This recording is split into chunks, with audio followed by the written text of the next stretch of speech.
tersebut. Betul tu Syu. Selepas ini kita akan bercakap berkenaan waspada virus varian Mu yang diklasifikasikan sebagai salah satu varian baharu yang dinyatakan oleh pihak WHO ataupun Pertubuhan Kesihatan Sedunia. Jadi kita akan bersama dengan seorang pakar perubatan kesihatan awam selepas ini sudah pastinya, tapi kita lihat terlebih dahulu bagaimana teaser yang kami bawakan kepada anda.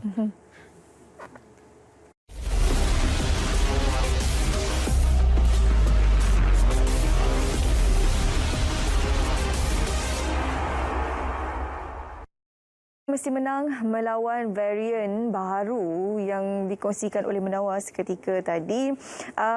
Bermulanya di Colombia. Jadi kita ingin mendapatkan maklumat dan juga perincian yang lebih lanjut bersama dengan seorang tetamu yang kami bawakan menerusi panggilan video hari ini. Saya perkenalkan iaitu Dr. Safia Amaran selaku pakar perubatan kesihatan awam, pensyarah Fakulti Perubatan UNIZA. Doktor, selamat pagi. Assalamualaikum Doktor. Selamat pagi Syu.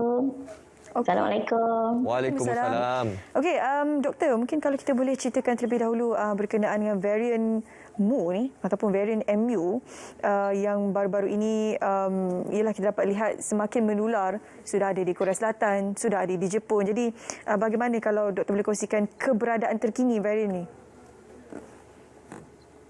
Terima kasih Syu.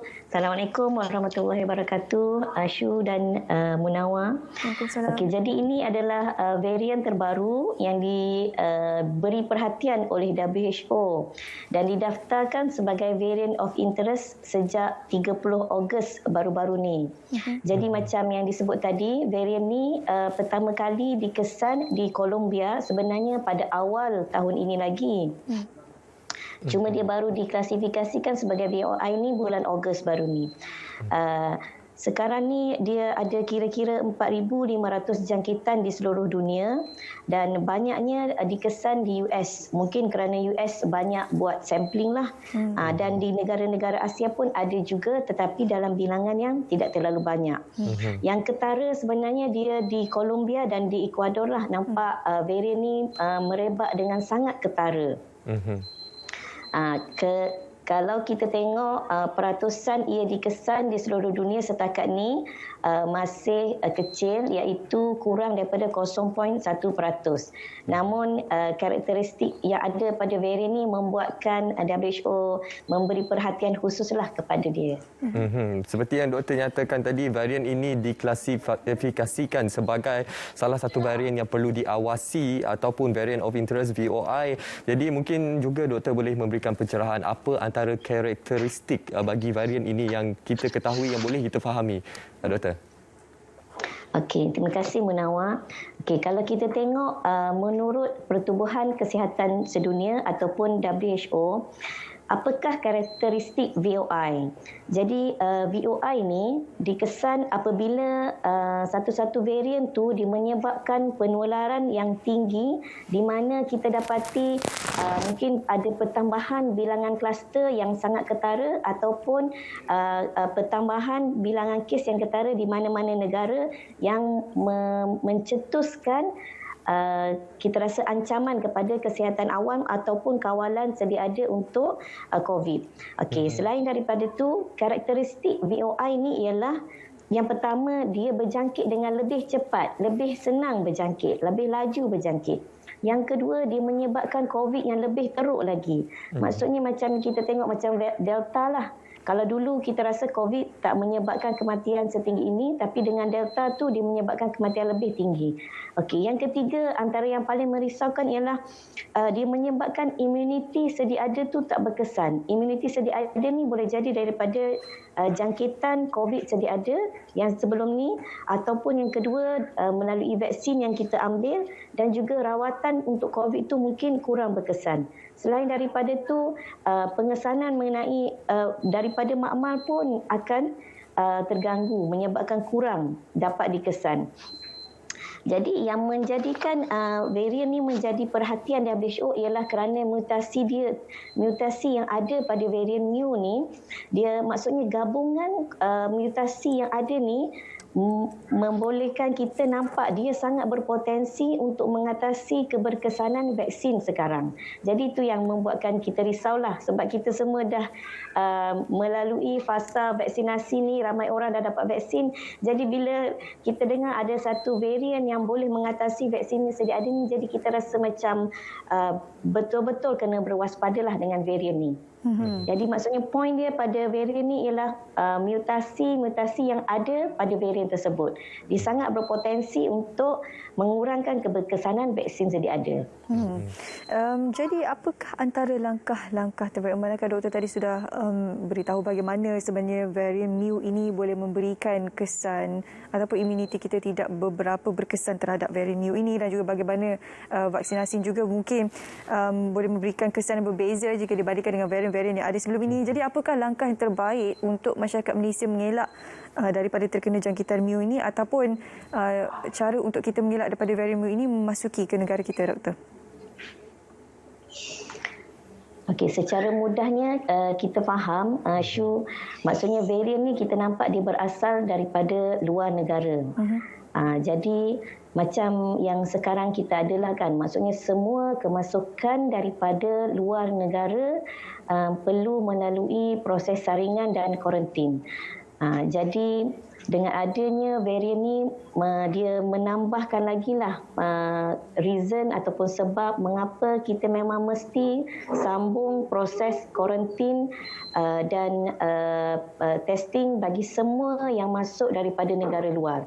Sebab setakat data yang ada di Malaysia ni, kita tak nampak lagi varian mu ni dikesan di negara kita. Jadi kita nampak sumber dia adalah daripada negara luar. Dan setiap hari ada banyak kemasukan ke Malaysia daripada negara-negara luar.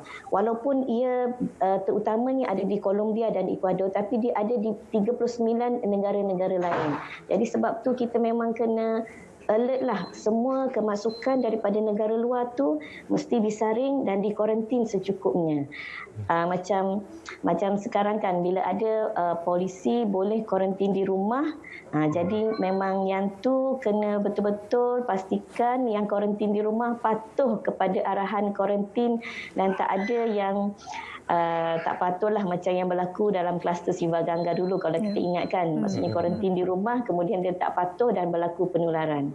Itu antara, maksudnya kalau boloslah benteng pertahanan kita dari sudut border control ataupun kuarantin orang yang masuk daripada negara luar, itu yang boleh menjadi potensi kepada kemasukan varian mu tanpa kita sedar. Baik, doktor, kita lihat dalam kebelakangan ini beberapa mutasi daripada varian-varian baharu yang wujud.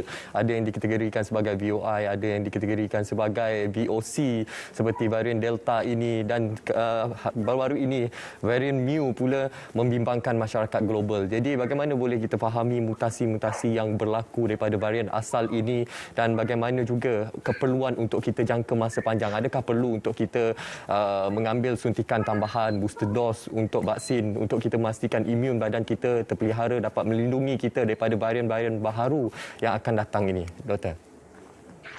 Okey. Munawar, setakat ni yang WHO monitor ada 4 VOC atau variant of concern. Variant of concern ni kita nampak dia lebih berbahaya dan lebih diberi perhatian lah berbanding VOI. So ada 4 variant of concern: Alpha, Beta, Gamma dan Delta. Dan sekarang ni yang paling dominan ialah Delta. Okey, selain daripada itu kita ada 5 VOI.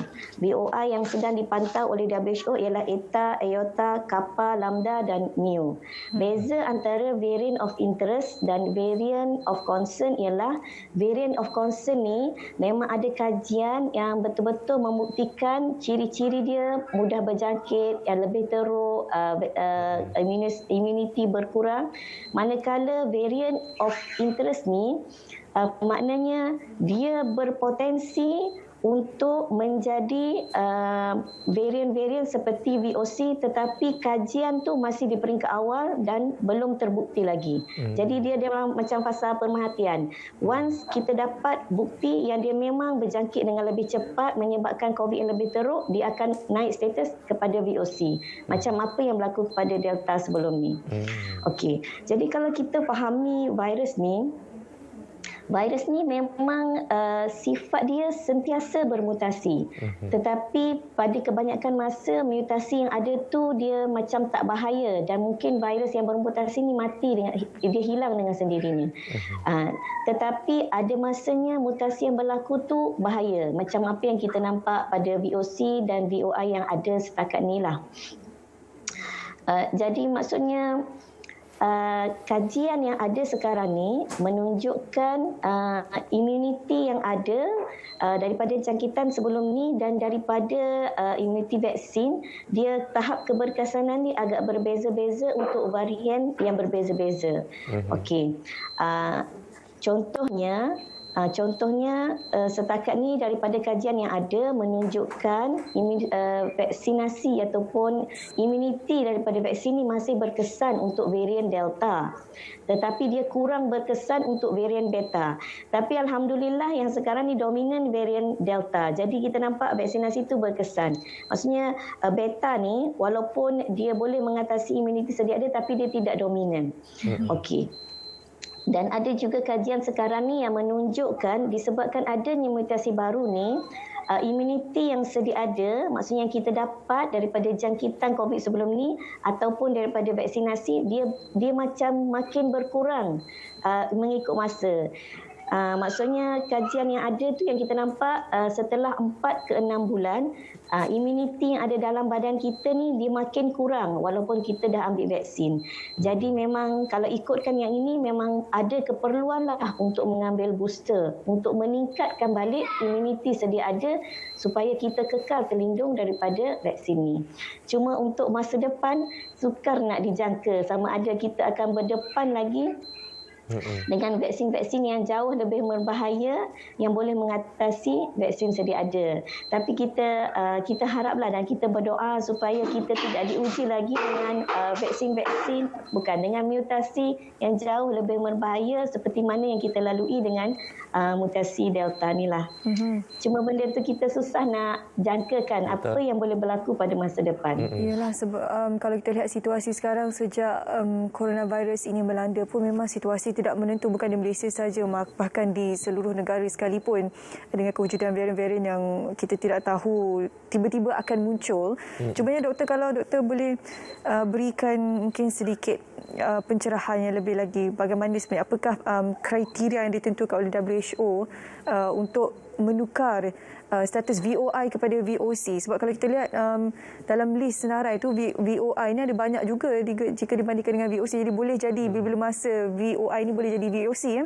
Jadi bila jadi VOC ni dia akan lebih meningkatkan kerisauan lah, terutamanya tahap keberkesanan vaksin tersebut. Jadi kalau doktor boleh berikan sedikit pencerahan, apakah kriteria yang ditentukan oleh WHO untuk menukar status VOI ke VOC ni? Okey, so VOI ni dia karakteristik dia sebenarnya sama sahaja.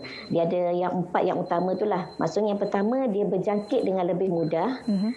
Maksudnya dia lebih mudah berjangkit. Macam kalau dulu ambil masa 8 hari baru boleh jangkit, mungkin dia turun kepada 5 hari atau 3 hari. Kalau dulu maksudnya kita terdedah lama baru berjangkit, sekarang ni kalau terdedah sekejap pun mungkin boleh berjangkit. Macam varian Delta lah. Itu yang pertama. Yang kedua, dia menyebabkan penyakit COVID yang lebih parah. Macam kalau kita tengok sebelum ni, kebanyakan yang terkorban adalah orang yang lebih tua, orang lelaki, orang yang ada penyakit kronik. Tapi dengan varian Delta ni, orang-orang yang muda pun, yang tak ada penyakit pun turut terkorban. Jadi kita nampak ada perubahan pada disease severity dan juga keberkesanan vaksin dan rawatan untuk COVID. Jadi beza utama antara VOI dan juga VOC ialah untuk VOI ni kita nampak potensi tu ada pada varian tersebut berdasarkan mutasi yang ada dan berdasarkan kluster-kluster yang ada.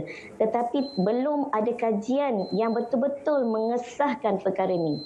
Bila adanya kajian saintifik yang mengesahkan kesemua ciri-ciri ni, dia akan naik status kepada variant of concern. Maksudnya yang membezakan VOI dan VOC ni ialah kajian kajian saintifik. Bila ada kajian saintifik yang macam yang kata ingat Delta dulu kan, masa dia berlaku wabak besar di India, dia masih berstatus VOI. Tetapi pada bulan Mei bila ada kajian yang membuktikan memang dia memiliki semua ciri-ciri yang sebut tadi tu, dia naik status kepada VOC. Jadi yang membezakan VOI dan VOC ni ialah kajian klinikal yang membuktikan ciri-ciri ni memang wujud. Baik, Doktor. Satu pencerahan yang cukup jelas yang kita harapkan dapat memberi pemahaman yang lebih luas kepada masyarakat berkenaan varian Mu ini. Jadi terima kasih kita ucapkan kepada Dr. Safia Amaran, pakar perubatan kesihatan awam yang juga merupakan pensyarah Fakulti Perubatan UNIZA atas perkongsian pada hari ini, dan kita ingin sekali lagi mewar-warkan kepada masyarakat walaupun dengan kewujudan varian-varian baharu ini, namun pematuhan SOP dan pengamalan norma baharu harus kita teruskan, harus kita perkasakan untuk kita melindungi diri kita dan juga komuniti secara keseluruhannya. Okey, itu dia banyak kita kupas berkenaan dengan virus coronavirus iaitu varian Mu ini. Semoga dapat memberikan pencerahan kepada anda dengan berlanjut.